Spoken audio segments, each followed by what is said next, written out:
Get a good grip on the ball. I recommend putting your pointer finger and middle finger in front of the laces.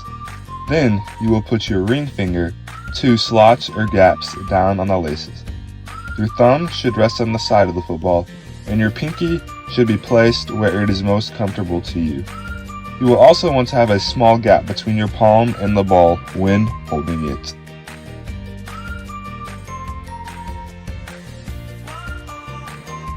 Hold the ball closest to your throwing shoulder when you are about to throw it.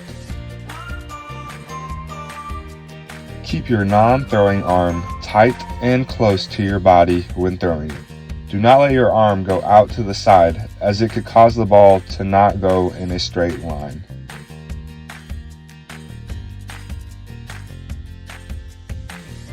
Keep your feet about shoulder width apart and with a little bend in them when you are about to throw. I would also suggest putting a little more weight on your back foot than on your front foot.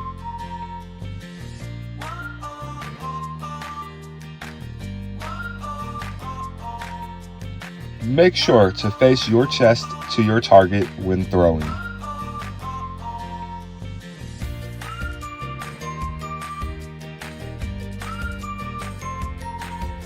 Bring the football straight back when throwing. Do not do a full circle with your arm, as it will take more time to throw the ball and is improper. When releasing the football, you will want to twist your wrist outwards and point your thumb downwards to create a good spiral on the ball.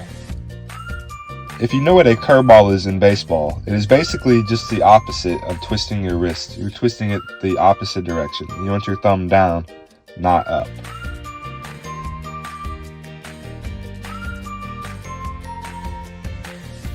I hope I taught you something.